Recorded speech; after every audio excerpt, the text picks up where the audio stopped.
全是狠活，却能狂卖14亿。李子源甜牛奶是怎么硬控了江浙沪的呢？明明被网友骂全是科技狠活，根本不是牛奶。配料表前3位全是水、奶粉、白砂糖，每100毫升蛋白质才1克，连纯奶的零头都不到，却能常年狂卖14亿。硬生生把一瓶4块钱的糖水奶卖成了江浙沪人的集体乡愁。在江浙沪，李子源的统治力有多离谱？2024年营收14.15亿元，近一半都来自华东大本营。江浙沪随便一个县城的年销量都能碾压其他省份的省会城市。有人调侃江浙沪的地域结界，一半是奶茶撑起来的，另一半是李子源焊死的。明明是连牛奶都算不上的含乳饮料，明明被全网吐槽甜的发齁，喝多了长肉，却能在伊利、蒙牛、娃哈哈等巨头的围追堵截中守住江浙沪的1亩3分地，甚至30年不倒，上市圈钱，成为甜牛奶第一股。这瓶充满争议的狠活饮料到底凭什么狂揽14亿，又靠什么把江浙沪拿捏得死死的呢？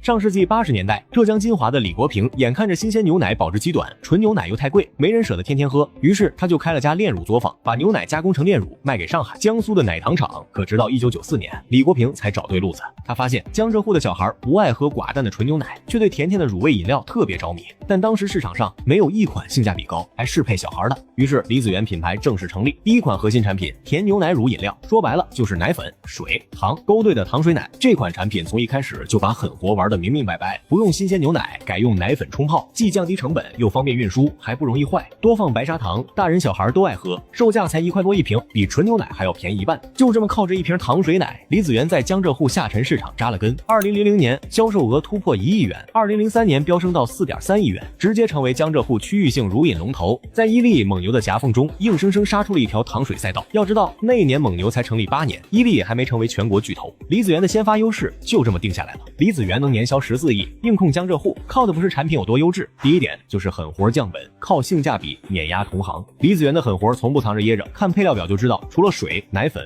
白砂糖，就只有一些食品添加剂，本质就是加了奶粉的糖水。按国家标准，纯奶蛋白质含量得大于等于 2.8%， 调制乳也得大于等于 2.3%， 而李子源每100毫升只有1克，连调制乳都算不上，只能叫含乳饮料。网友辣评的也直白，李子源最大的谎言就是把乳饮料叫甜牛奶，最大的底气就是把糖水当成牛奶平替。更有意思的是，乳糖不耐受的人也能喝，因为它含乳量极低，喝完基本不会不舒服。说白了，你喝的不是奶，就是甜甜的糖水，只不过多了点乳味。但就是这种产品能做到低成本、高利润、高销量。据悉，李子源核心产品的生产成本才1块多一瓶，售价却能卖到4块左右，毛利率高达 39%， 比伊利、蒙牛的乳饮还高。可它为啥能有这么高的利润？就因为不用新鲜牛奶，生产也简单，勾兑灌装就行，规模化生产后成本还能再降。但最关键的是，它的口感刚好契合江浙沪人的喜好。江浙沪人本来就爱吃甜，而李子源的甜不是那种齁腻的工业甜，清爽不粘嘴，配早餐当零食解腻都合适。反观伊利优酸乳、蒙牛酸酸乳，口感偏酸，在江浙沪下沉市场不吃香。娃哈哈 AD 钙奶虽然也是糖水奶，但口感对于江浙沪人来说还是偏厚重，自然也就拼不过李子源了。这第二点就是渠道深耕，在江浙沪，不管是乡镇街道还是偏远山村的小卖部，都能找到李子源。而且李子源走的是农村包围城市的路子，是深度渗透，从一开始就放弃加盟，专注于区域经销，把经销商当成合作伙伴，不是赚钱工具。根据招股书，李子源76%的经销商年销售额都不到50万元，这些都是当地的小老板，深耕乡镇、校园渠道，有人脉有资源，能快速把李子源铺到每一个角落。同时他还绑定了早餐场景，打造早餐标配。李子源知道饮料想卖得好就得高频复购，而早餐场景就是最高频的。有了这些渠道，也成功让李子源在2021年上市，当年营收就达到了14.7亿元，之后几年稳定在14亿元左右。2024年华东地区贡献近一半营收，在江浙沪含乳饮料赛道市场份额远超巨头，下沉市场占比超60%，成了真正的隐形霸主。但李子源的14亿营收背后也全是麻烦，最致命的就是产品单一，研发摆烂，只会吃老本。